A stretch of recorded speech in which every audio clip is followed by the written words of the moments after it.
তাহলে কিন্তু তারকেশ্বর হরিপাল তাদের পায়ের তলায় মাটি নেই, তাহলে তাদের কর্মীদের কথাও চিন্তা করতে হবে। ওর বাড়ির সামনে গিয়ে প্রচার করে আসবো, বাড়ির সামনে র্যালি বার করবো, যদি দম থেকে আটকে দেখা কত বড় নেতা হয়েছে। তাহলে কিন্তু তারকেশ্বর হরিপাল তাদের পায়ের তলায় মাটি নেই, তাহলে তাদের কর্মীদের কথাও চিন্তা করতে হবে। আমরা চাই গণতন্ত্রে সবাই অংশগ্রহণ করুক, আমরা চাই সবাই ভোটাধিকার প্রয়োগ করুক, জনগণের রায় আমরা মেনে নেব এবং এই ভারতবর্ষের এই নির্বাচনে এবারেতে এনডিএ মানে বিজেপি ক্ষমতায় আসছে না, আপনারা লিখে রাখুন।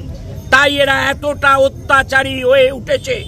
তাই এখানকার সুশান্ত ঘোষকে সংকেত আমি দিয়ে যাচ্ছি, ভাই বলে যাচ্ছি, গণতন্ত্র মেনে তোমরাও প্রচার করো, আমাদেরকেও প্রচার করতে দাও, আরো অংশগ্রহণকারী দলকে প্রচার করতে দাও।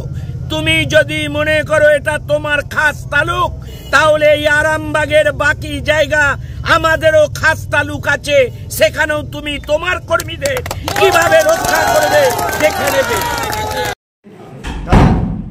আজকে চিংড়ায় তৃণমূল প্রার্থীর গাড়ি ভাঙচুরের ঘটনাকে কেন্দ্র করে রামেন্দ্র সিংহ রায় তিনি হুঁশিয়ারি দিচ্ছেন যে খানাকুলে যেমন বিজেপি অত্যাচার করছে, সেরকম বাকি জায়গায় যে সমস্ত বিজেপি কর্মীরা আছে তাদের উপরেও কিন্তু তৃণমূল এবার অত্যাচার চালাবে। কি বলছেন? এরকম অনেক ধমকানি শুনেছি। ওনাকে বলে দেবেন যে 2021-এর পর যে অত্যাচারটা হয়েছিল তারকেশ্বরে আমরা ভুলিনি।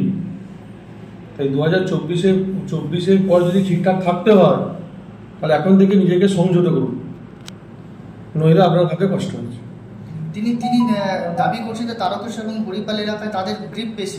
দেখাক না করে, দম থাকলে করে দেখ, ওপেন চ্যালেঞ্জ করছি, করে দেখাক যদি দম থাকে।